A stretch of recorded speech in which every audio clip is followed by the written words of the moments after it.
Okay, so today we're working on 2003 Honda Civic EX 4-door sedan automatic engine 1.7 liter. Now we have the code coming up on the screen. Code P1129. For this Honda Civic, it's usually I search and it says is the map sensor and the manifold absolute pressure sensor. So now in order to replace this sensor, we have to remove a couple of things, not a lot, just a couple of things, and air filter box right here, and the sensor is located here. A different angle. Let's see if I can. Right here, yeah. This is a better angle. Right down here. So this is your map sensor right here. Okay. In order to remove that sensor, you have to remove this air filter box first. Okay.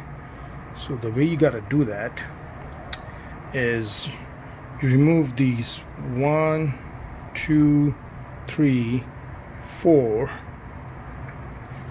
and 5, and on this side 6 and 7 screws to remove the cover of the air filter box.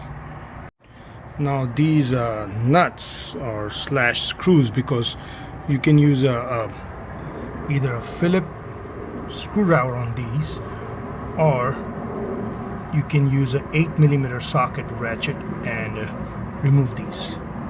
So as you can see, we got this cover removed, and here is our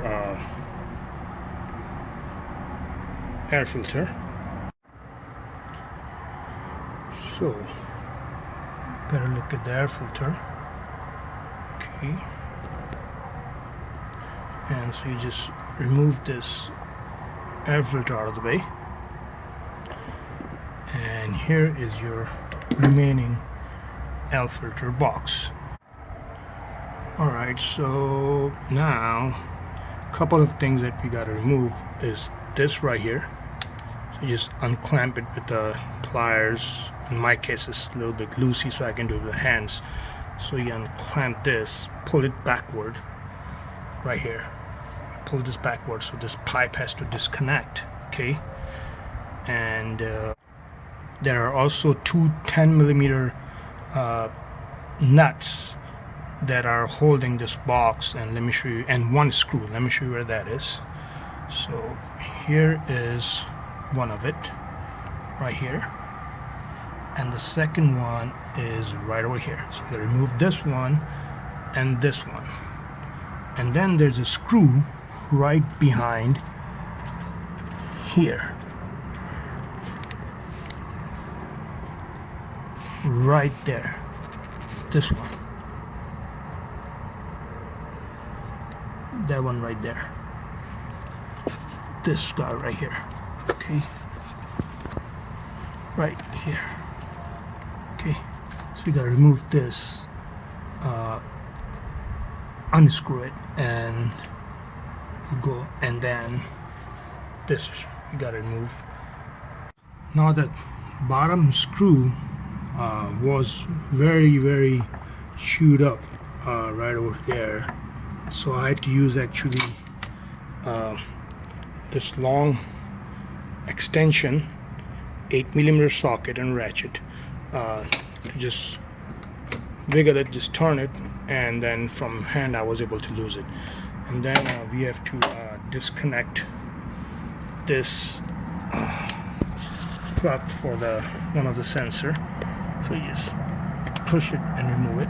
Okay, and next step is this, because we already got our screws removed right there, 2 of them, and untighten this one. And then there's one more retaining nuts that you have to remove that holds this box, is this one right here. So we remove this one, the second one is right here, and we loosen the screws on the bottom over there. Now we gotta we gotta loosen this nut also, okay? And also make sure always to disconnect your negative battery terminal before you start doing this.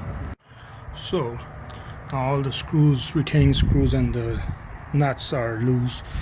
We also removed this, pulled it out from there.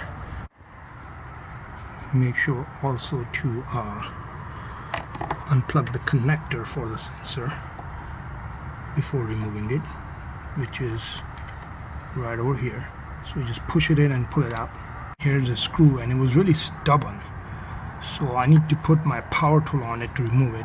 So I did had to remove this leftover box, this right here, and to remove it. And it has this rubber here too, so I think the rubber just stayed there. It's actually part of this box, and I just left it there because I can put it back like this in there. But if you need to remove rubber, you can remove this rubber, and don't forget about this piece to put it back. And while you're at it, to replace this sensor, you can actually go ahead, since it's out open, you can clean your throttle body too.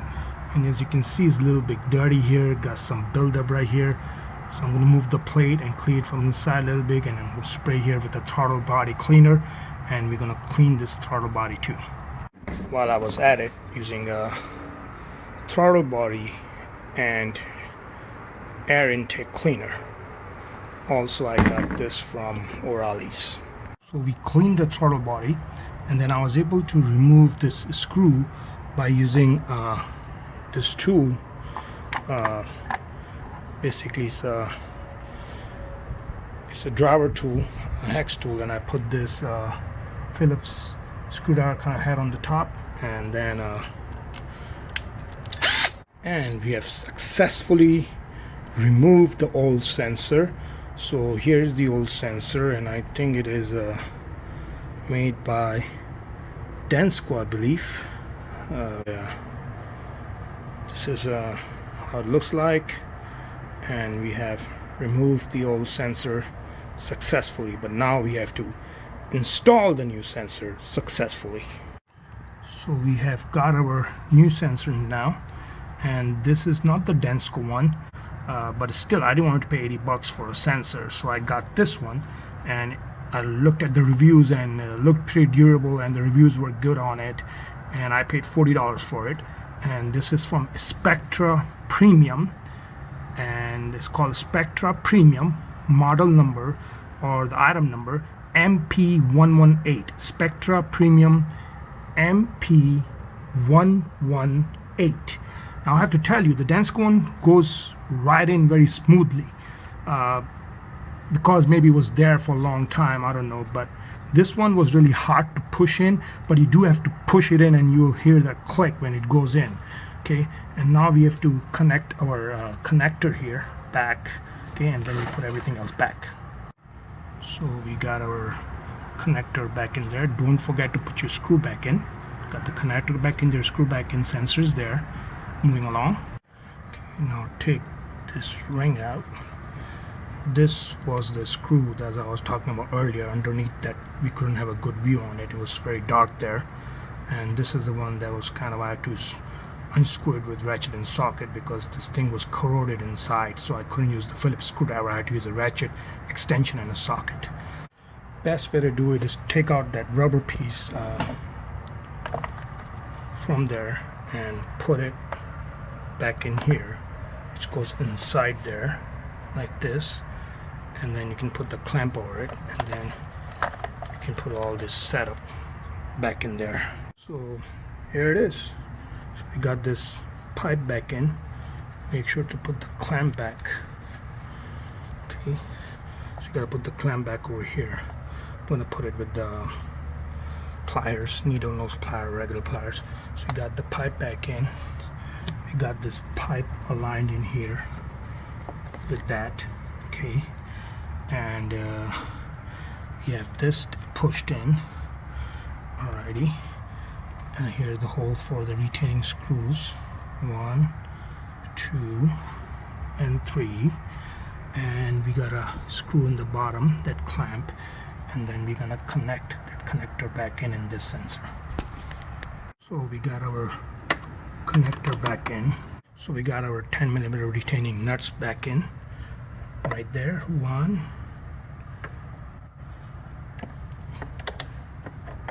2, and 3.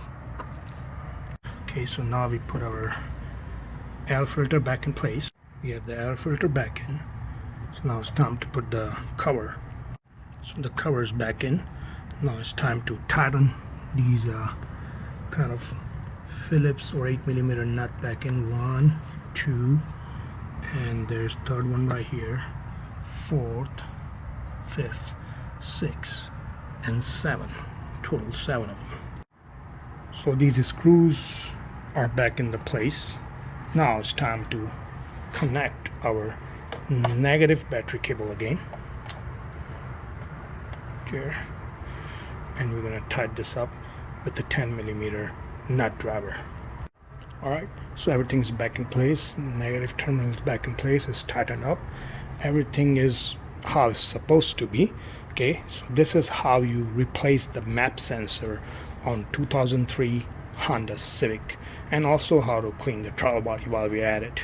Okay, so now we're going to start the car, make sure everything is okay.